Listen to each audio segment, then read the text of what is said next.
तो चलिए आज बात करते हैं मॉडर्न पर्सनल फाइनेंस की थोड़ी उलझी हुई दुनिया के बारे में। हम समझेंगे कि ये पारंपरिक बैंकिंग फीस से लेकर अभी खरीदो बाद में चुकाओ जैसे नए नए ऑप्शंस के बीच अपने पैसों पर कंट्रोल कैसे रखा जाए। अगर ऐसा लगता है ना तो ये एहसास बहुत कॉमन है।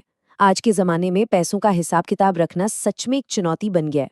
ऐसा लगता है जैसे हर मोड़ पर कोई ना कोई फीस या छिपा हुआ चार्ज हमारा इंतजार कर रहा है। और ये चुनौती कितनी बड़ी है, इसका अंदाजा इस नंबर से लगाइए, 12 अरब। जी हाँ, 2030 तक दुनिया भर में करीब इतने सब्सक्रिप्शन होने का अनुमान है।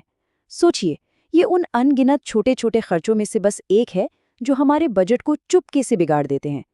ये दिखाता है कि हमारी फाइनेंशियल दुनिया कितनी कॉम्प्लेक्स हो चुकी है। तो चलिए इस वित्तीय चुनौती के पहले और सबसे पुराने पड़ाव से शुरू करते हैं, यानी कि पारंपरिक बैंक ओवरड्राफ्ट। ये एक ऐसा जाल है जिसमें बहुत से लोग अनजाने में ही फंस जाते हैं। तो ये ओवरड्राफ्ट आखिर है क्या? देखिए, इसे आप बैंक की तरफ से मिलने वाली एक महंगी सुविधा समझ सकते हैं। मतलब, मान लीजिए आपके अकाउंट में पैसे कम हैं, लेकिन आपका पेमेंट फेल नहीं होता। बैंक उसे अपनी तरफ से कवर कर लेता है। लेकिन हाँ, इस मदद की एक कीमत भी वसूलता है।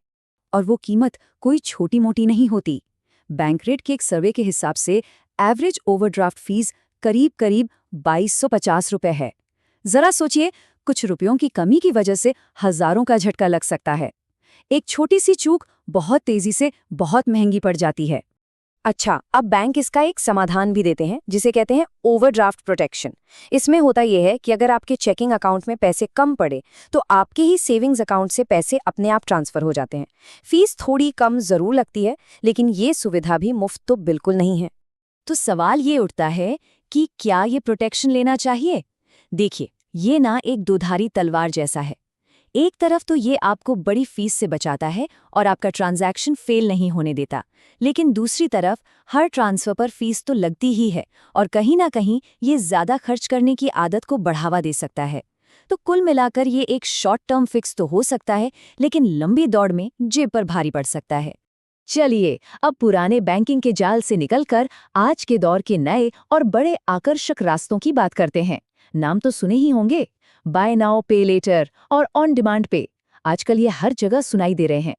बीएनपीएल इतना पॉपुलर क्यों है? इसका राज इसकी सादगी में है। आप ऑनलाइन कुछ खरीद रहे हैं, पेमेंट के टाइम पर बीएनपीएल का ऑप्शन चुना और बस सामान आपका हो गया। पैसे चुकाने की चिंता बाद में, वो भी आसान किश्तों में। ये इतना साधारण है कि सोचना ही नहीं पड़ता। और अब तो ये हर जगह है। Amazon, फ्लिपकार्ट जैसी बड़ी बड़ी कंपनियों से लेकर लेजी पे, स्लाइस और सिंपल जैसे फिनटेक स्टार्टअप्स तक सब ये सुविधा दे रहे हैं। इतना ही नहीं, ऑन डिमांड पे जैसी सेवाएं भी आ रही हैं जो सैलरी आने से पहले ही उसका कुछ हिस्सा इस्तेमाल करने की आज़ादी देती हैं। तो लोग इसे इतना पसंद क्यों कर रहे हैं? ये चार्ट साफ बताता है। सबसे बड़ा कारण है किसी महंगी चीज की कीमत को छोटी छोटी किश्तों में बांट पाना। इससे बड़ी खरीदारी का बोझ एकदम से महसूस नहीं होता। और इसके अलावा पेमेंट प्रोसेस का बेहद तेज और आसान होना भी एक बड़ा अट्रैक्शन है। लेकिन यहीं से कहानी में एक अहम मोड़ आता है। अब हम जानेंगे इन आसान दिखने वाले तरीकों की असली कीमत, क्योंकि जैसा कहते हैं ना, दुनिया में कुछ भी मुफ्त नहीं मिलता, खासकर जब बात पैसों की हो। बैंकरेट की ये बात बिल्कुल पते की है। देखिए, ये सारे टूल्स, चाहे वो ओवरड्राफ्ट हो या बीएनपीएल, अक्सर एक बड़ी समस्या का लक्षण होते हैं, उसका इलाज नहीं।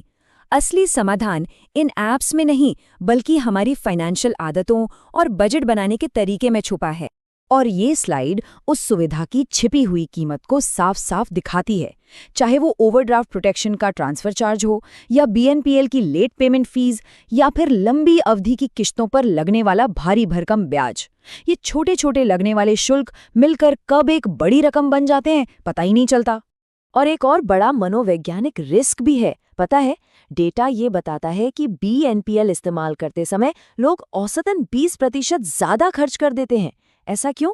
क्योंकि जब पैसा तुरंत जेब से नहीं जाता तो खर्च का दर्द भी महसूस नहीं होता और हम जरूरत से ज्यादा खरीद लेते हैं। एक बहुत बड़ी गलतफहमी है जिसे आज दूर करना बहुत जरूरी है।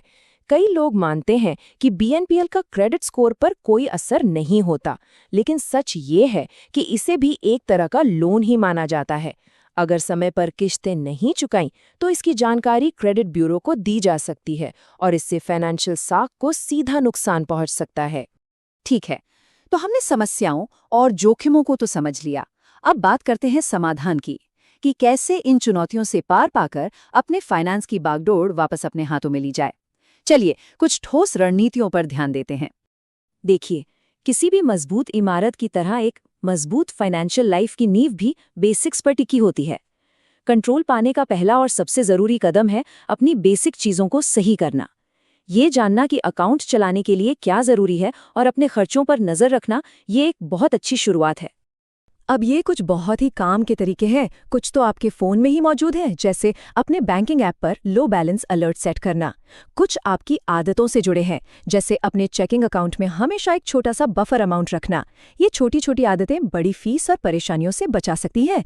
बात रिएक्ट करने की नहीं है, प्रोएक्टिव होने की है। कंज्यूमर फाइनेंशियल प्रोटेक्शन ब्यूरो की ये सलाह बिल्कुल उसी बफर वाली बात को और पक्का करती है। अपने खाते में एक मिनिमम बैलेंस बनाए रखना एक छोटा लेकिन बहुत असरदार कदम है। इसे अपने चेकिंग अकाउंट का एक छोटा सा इमरजेंसी फंड समझ लीजिए, जो आपको अचानक लगने वाले चार्जेस से बचाता है। और अच्छी खबर ये है कि टेक्नोलॉजी भी अब हमारी मदद के लिए आगे आ रही है। अब सिर्फ खर्च करने के नए तरीके ही नहीं बन रहे हैं, बल्कि पैसों को बेहतर ढंग से मैनेज करने के लिए भी टूल्स आ रहे हैं। वीज़ा का सब्सक्रिप्शन मैनेजर इसका एक शानदार उदाहरण है, जो आपको सीधे अपने बैंकिंग ऐप से ही सभी सब्सक्रिप्शंस को देखने और कैंसिल करने की ताकत देता है। तो अंत में सबसे ज़रूरी बात यही है कि कोई भी ऐप या टूल एक अच्छी प्लानिंग की जगह नहीं ले सकता। ये सिर्फ साधन है, मंजिल नहीं। असली ताकत एक ठोस प्लान बनाने और उस पर टिके रहने में है। तो अब सोचने वाली बात यह है कि किसी की अपनी पर्सनल फाइनेंशियल योजना का सबसे पहला कदम क्या होगा।